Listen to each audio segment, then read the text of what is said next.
Well, good morning, everyone, and thank you for that warm welcome, and thank you, Joseph, for that kind introduction. And let me tell you something about Joseph. He's blazing a new trail when it comes to skilled trades and labor moving forward. He's a progressive thinker. He thinks outside the box, and I'll tell you, he's an absolute champion. And I'm thrilled to be here at the Powerhouse Conference alongside Minister McCarthy. I got to tell you about Minister McCarthy as well. We're fortunate to have him here down at Queen's Park. And when other lawyers come up to me and say, Todd is one of the brightest lawyers in the entire country, that says it all. I knew he was one of the brightest, but when other people tell me that, that just confirms what I've always thought, and I've known him for a long time, and I consider him a friend. To begin, I want to thank another good friend of mine, Tim Hudak, the board of directors, and all the staff at AREA for bringing us together today.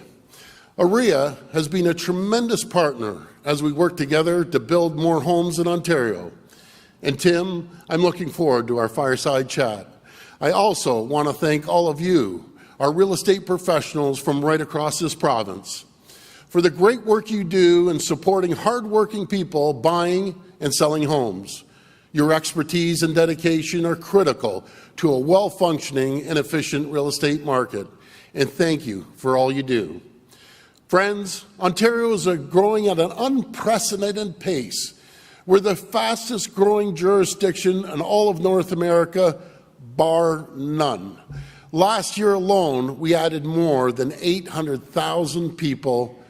Those are staggering numbers. I'm going to put that into perspective for you. I have an opportunity to talk to a lot of the governors around the U.S. and my friends down in Texas and Florida.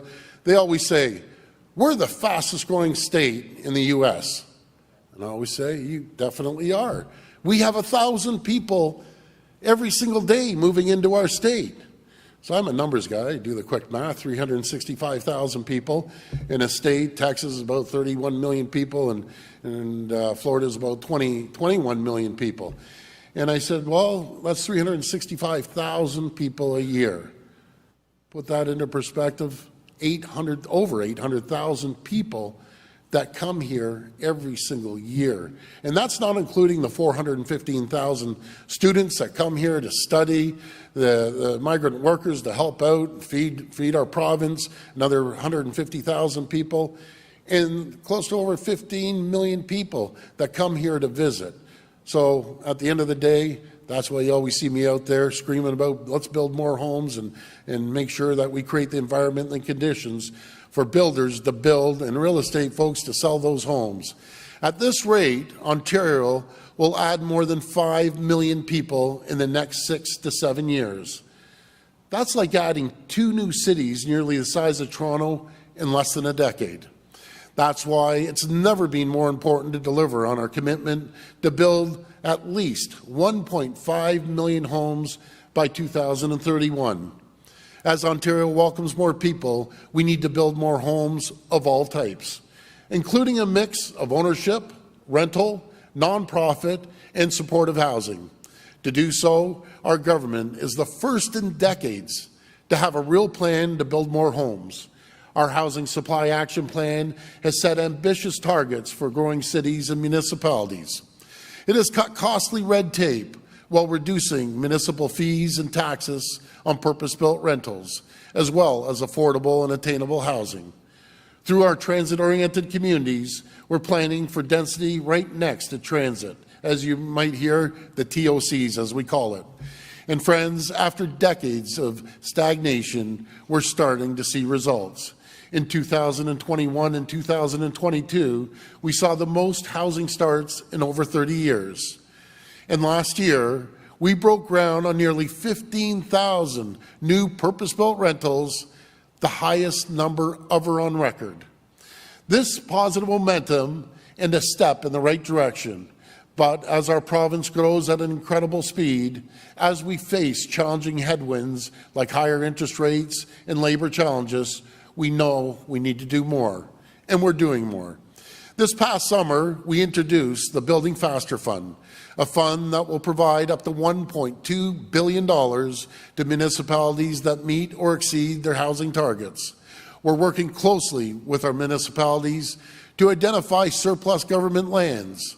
we can build quicker and affordable, attainable homes, including modular homes. So there's so much land out there, folks, that the municipal government owns, the province owns, the federal government owns, and as we all know, the biggest cost outside of the government gouging everyone when they buy the homes, the largest cost is the dirt, right? So if we supply the dirt and we get rid of, these fees, and I don't have to tell you about I'll tell you about the fees. In some fees, before you get the shovels in the ground in certain municipalities, you're paying upwards to $150,000 to $160,000 of taxes. And I can't stand taxes. They drive me absolutely crazy. Since we've been in office, we've never raised a tax on the people of Ontario, not one single tax. We've done the opposite. We've reduced taxes. We've been reducing taxes on the backs of people, and we've cut the burden of taxes to a tune of $8 billion on the backs of businesses to make sure that we're more competitive, to create that environment and the conditions for companies to come here and thrive and prosper and grow. And when companies come here, thrive, prosper and grow, the people thrive, prosper and grow. Put more money into their pockets, and they'll go out and put the expansion on their house or buy a fridge, and that's what stimulates the economy. And the reason we've seen the economy just thrive here in Ontario is because when you take $8 billion off the backs of companies, not once, this is every single year, $8 billion, now we're competitive. And the reason you see all these investments of $27 billion with the EV production, which is unprecedented over the last 3 years.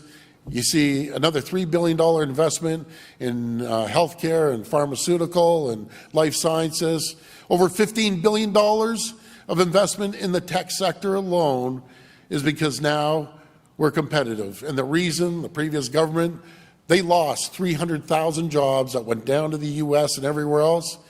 Today, as we stand here today, there's over 715,000 people working today that weren't working 5.5 years ago.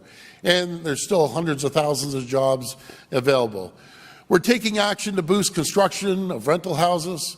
We removed the full 8% provincial portion of the HST on purpose-built rental housing and led the call for the federal government to provide relief on their portion. We're allowing for laneway, garden, and basement suites to create a variety of housing options. And we're supporting tenants by strengthening protection against evictions due to renovations, demolitions, and conversions, I should say. There's a lot of conversations when you raise prices. And the other thing that bothers me here for a minute, I got to address that. We're going to protect the consumer, but we have to protect the small, I would say mom and pop, that someone wants to make an investment, they buy a home or they buy a condo, and that's their retirement. And then you get some scammer in there that works the system, doesn't pay rent, and with the mortgage cost going up, they'll go belly up and they'll have to sell their place. That's not fair, because there's professional people, as each and every one of you know, that go in there and scam the landlord, a little landlord. I'm not talking the big corporations. I'm talking the little landlord that has 1 or 2 units. That's unacceptable. Changes are coming there as well. So it's so important. I've also asked our Minister of Municipal Affairs and Housing, Paul Clander, which is doing an incredible job, by the way, to look at what the government can do to speed up development projects that aren't moving fast enough. The bottom line is we're going to keep working with our municipal and federal governments to ensure we build the housing our growing province needs. As we do, we're taking the necessary steps to strengthen the marketplace. On December the 1st, the latest update to the Trust in Real Estate Services Act will come into effect. I'll let Minister McCarthy get into details in a couple minutes, but these updates are ones that real estate professionals have long been asking for. The changes will strengthen consumer protection, better educate home buyers and sellers, and enhance professionalism within the real estate service sector. Starting December 1st, brokerages, at their client's discretion, will be allowed to conduct an open offer process disclosing the details of competing offers. We're also introducing updated code of ethics and expanding the scope of RICO's discipline committee so it can better enforce compliance with the rules. We want buyers in Ontario to have trust in our great real estate professionals like yourselves and not let the actions of very few bad actors undermine all the good work you do on behalf of your clients. As we build more homes, as we increase our housing supply, we're going to need a strong and vibrant real estate service sector that consumers can trust on and rely on. And these changes, these updates, are going to help strengthen the industry and strengthen the marketplace. Friends, we need to work together with all levels of government, our builders and developers, our real estate professionals and associations, to making housing more affordable and to help bring the dream of home ownership into reach for more people. We need all hands on deck. I want to thank you for inviting me here to speak, and may God bless the people of Ontario. Thanks so much. Thank you.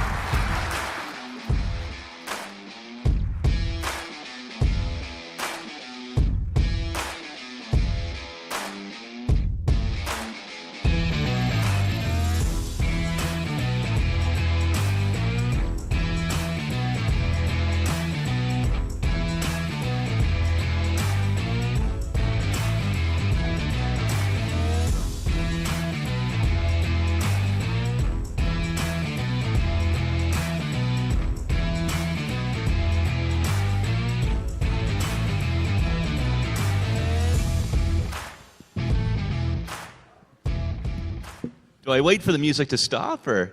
I thought you were going to get up dancing there. It's kind of cool. It's like being a pro wrestler. There's intro music whenever you walk into the room. Folks, I'm really excited to be here, to have the chance to do a fireside chat with Premier Ford and Minister Todd McCarthy on housing, on TRESA regulations, and other issues we talked about. And Premier, thank you so much for being back here again. You've been fantastic to come to our conferences. Well, you know something, I love these folks. They're hardworking folks. They make the real estate market move, and we have the best in the world right here. There you go. Yeah, we really do. No, you've been very pro-realtor, very pro-housing, and remarks from the heart here today. And Minister McCarthy, fantastic having you at the Ministry of Public Service Delivery as well. Premier, I want to start just by saying congratulations as well on the really exciting new deal for Toronto that you announced yesterday.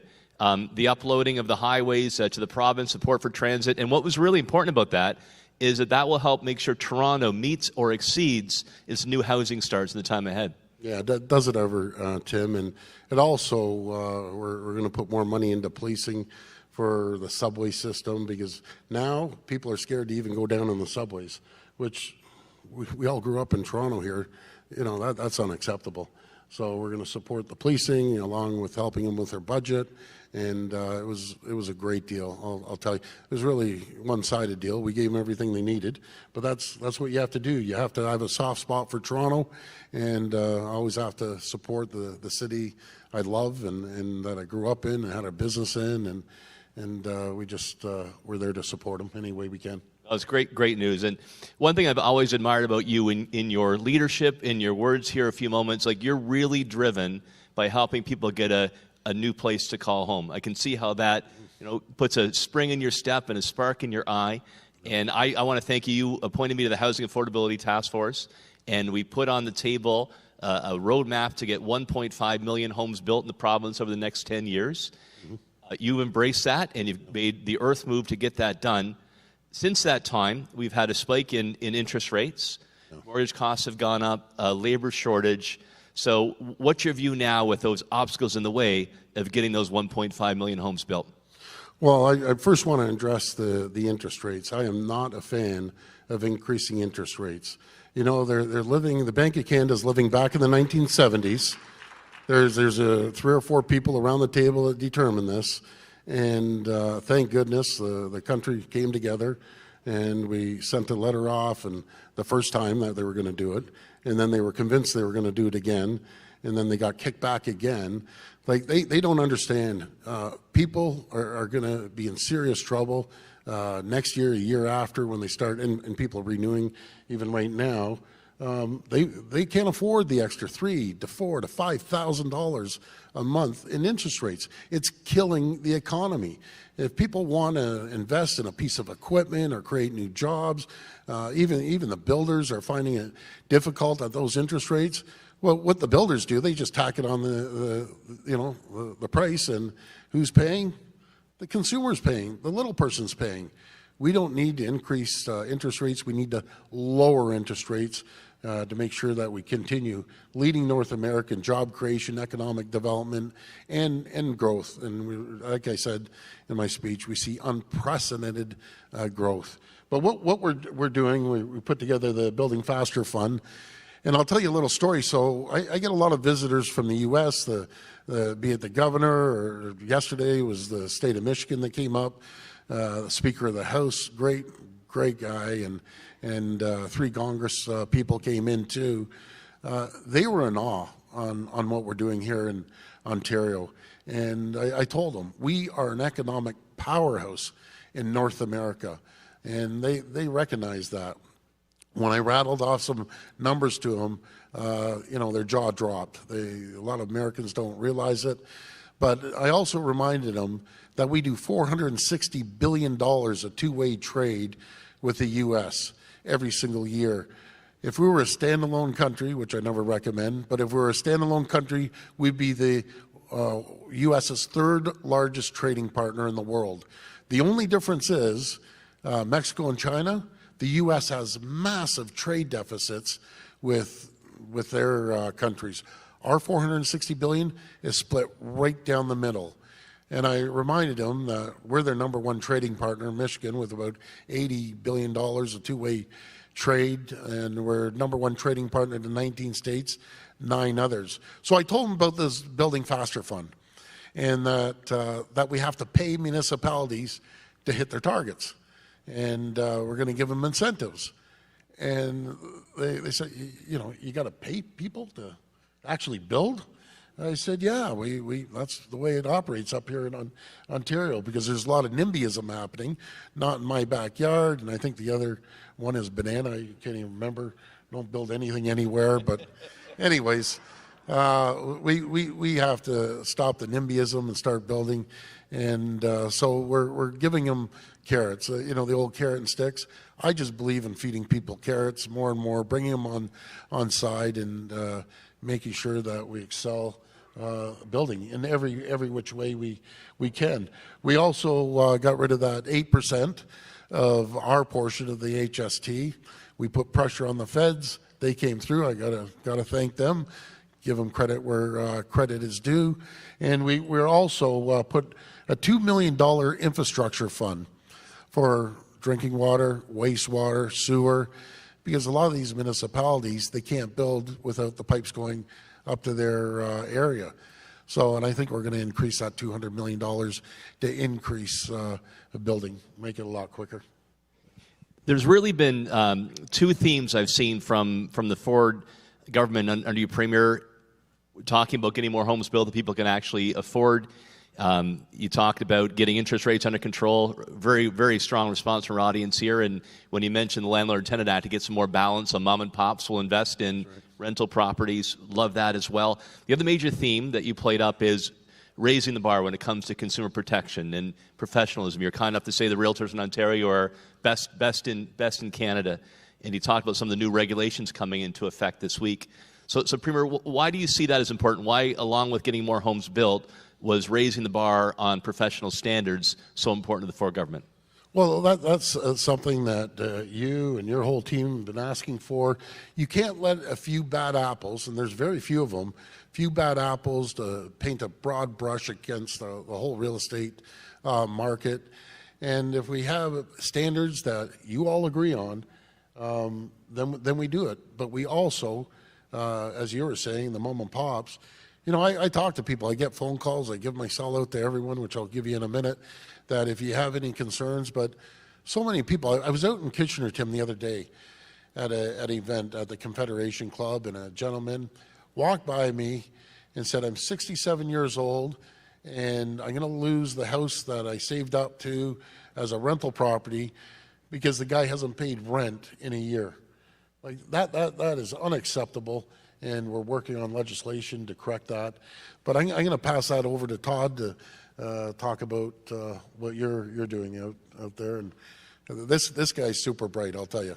He's a champ. Thanks, Premier. And Tim, I want to take this opportunity to thank you for your leadership and advocacy in getting us where we are, so that this Friday, December 1st, 2023, the new Trust in Real Estate Services Act will be proclaimed into force in full. We had a partial proclamation in 2020, which allowed for incorporation, and I think that was well received and well overdue. Absolutely. But the phase two, the regulations that will come into force with the proclamation of the balance of the Act, and what a contrast, right? The Trust in Real Estate Services Act, as opposed to the 2002 version, which was the Real Estate Business Brokers Act. It's kind of a sober name. But the Trust in Real Estate Services Act is a recognition of your professionalism, of your respect for consumers, of the people you serve. And it also is about consumer protection, of course, and some very important reforms, including the idea of being able to disclose, if the seller wishes, the details of competing offers. That's important for full disclosure and consumer protection and consumer choice.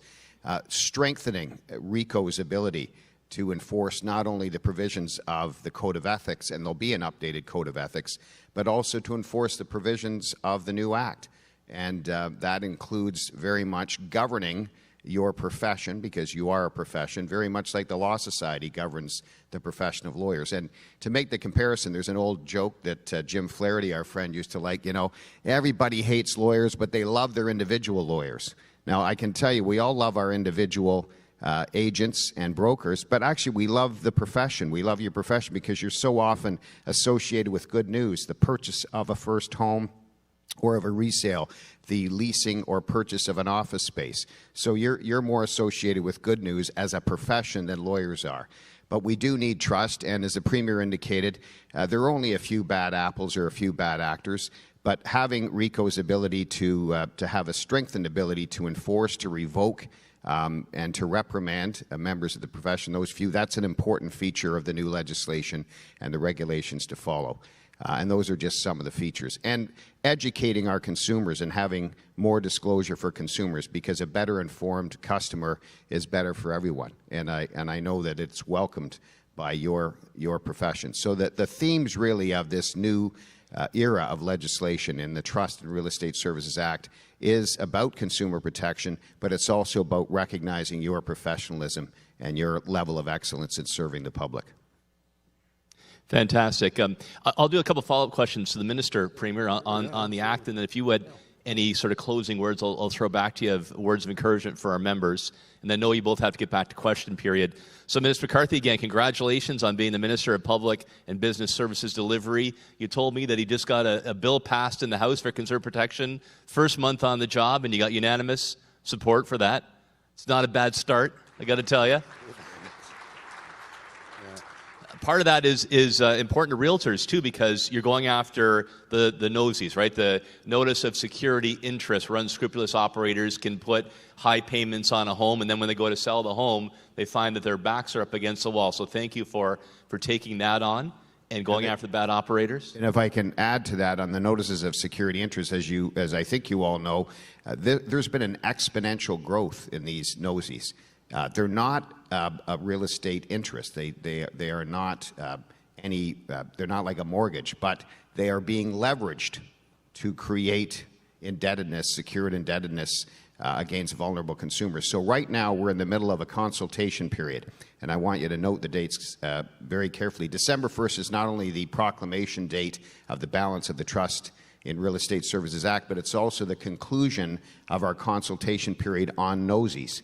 And it's very important to have your input on that. So I would welcome input from all of you, either as an organization and or individually, to give us your feedback through the portal on the notices of security interest consultation period ending December 1st, because the Premier and I and our team are going to look at what we can do for the misuse of those notices of security interest. Now, we have addressed it in Section 60 of our new Consumer Protection Act, but because there'll be a period of regulation, consultation, and the creation of new regulations, the Act won't be proclaimed. If it's passed and receives royal assent, won't be proclaimed for about a year. We want to see what we can do in the here and the now to address the misuse of notices of security interest, because we saw 450 registered in the year 2001. Last year, 38,000 plus were registered. So there is a legitimate purpose to a notice of security interest, but the illegitimate use is what we need to address. And homeowners, seniors in particular, that have significant equity in their homes are literally being ransomed. And we need to stop that. So we would welcome your input as professionals individually and as a group on that on or before December 1st. Terrific, Minister. Thank you for that. I mean, you've got our 100% support by going after those bad actors that try to rip off seniors and homeowners. And you talked a bit earlier about the code of ethics that's now part of the TRESA legislation. As a minister and somebody with background as a lawyer, why was having a new code of ethics important for protection in the province of Ontario and raising the bar when it comes to standards? Well, yeah, it's an updated code of ethics. There's an existing one, but there's the most important feature to it is that addressing fraud and participation in fraud or enabling fraud is a separate section of the code of ethics. But it's also about recognizing the professionals that you are. Just as lawyers have a code of ethics and doctors have a code of ethics, so should the real estate profession. And it's updated for modern times to deal with the reality of a digital world, to deal with the reality that so much is now done by DocuSign, further to changes during the COVID restrictions. So all of these things had to be updated, and as I indicated further, that the Real Estate Council of Ontario can deal with and enforce not only this updated code of ethics as it could with the existing one, but also can address non-compliance with the governing legislation. And that strengthens the ability of RECO to deal with those few bad actors. I want to talk a bit about designated representation, another major part of TRESA coming into effect on December 1. Previous governments have looked at taking away multiple representation altogether, which would strip the right of somebody to use a realtor that they know and trust and like. You've preserved that, and you've brought in a system now of designated rep, which is a long time already asked. So thank you for doing that. And why did you see that as particularly important? Well, it's very important. It's the personal touch. It's like what I said earlier, right? We love our individual real estate agents and brokers. I can remember the name of my parents' real estate agent when they had purchased their first home in 1960. They did a real sale in 1972, a resale, and we purchased a slightly larger home not far away. John Hutton was his name. And I remember because, of course, he made the house call, and he was very much a part of our lives as my parents listed their home for sale, and we purchased another one. So he acted in regard to this as he was their designated representative. I think we put the personal touch back in because instead of brokers just representing or a person having a brokerage as a whole, they can actually have a designated representative agreement. And that's good for the public, but I think it recognizes how important that individual professional touch is for our customers, whether it's a commercial or personal residential real estate transaction. The last question I'll ask the Minister, and I'll come back to you, Premier, because our members are going to meet with MPPs today, and if you had some words of advice from somebody who's been on the receiving end of those presentations. Minister, we're heading into Phase 3. Thank you very much, the Premier and the Minister, for Phase 2, bringing personal real estate corporations, which have been a huge boon to help in ups and downs of the real estate market in Phase 1. One of the asks of AREA in Phase 3 is to eliminate the loophole for auctioneers, lawyers and builders who will sell homes but don't have to follow the same standards. You've raised the bar tremendously when it comes to trust in the realtor, making us North American leaders, but there's still that auctioneer exemption where they can sell homes and get around the rules. What is the government's intention when it comes to closing that exemption? Well, this also is consistent with what I mentioned before, is that Tim's leadership and all of your input has led us to where we are today. By listening and learning and working together, we've come up with this Phase 2 and the proclamation date and the new regulations. And you're right, Phase 3 is still to come. We're going to continue to listen and consult. And we've heard that with the auctioneer exemption that we may not have we clearly don't have a level playing field. And we've got to address that, and we are looking at addressing it. But further discussions for sure, Tim. And we absolutely welcome the identification of that issue, because not having a level playing field is not good for consumers, and it's not fair. But we're still listening on this, and we'll continue to talk. Thank you, Minister. And final word to the Premier. Premier, again, we appreciate you being with us here today. We're excited about the legislation, your commitment to home ownership, and getting more homes built. Any advice to our members as they walk up to Queen's Park later today and tomorrow? Well, you're going to meet one of the most talented group of people that I've ever seen in politics. It's very, very similar. Back in '95, Tim, when you got elected with my dad and all our good friend Jim Flaherty, what an all-star, and Todd's partner, actually, in law there. And they're just down to earth. We're business people. We think outside the box. There's two ways of running the government: running it on government time or running it on private sector time. And we've taken the business approach. We're running it on private sector time. We're going to continue making sure we create that climate for folks like yourself to be able to go out there and sell homes and even rental properties as well, and just have a thriving area. And there's no place in the world, and I'm convinced, and I'm sure each and every one of you are convinced, there's no better place to come and raise a family, start a business, find a great job, and call home than Ontario is. We live in the greatest jurisdiction in the entire world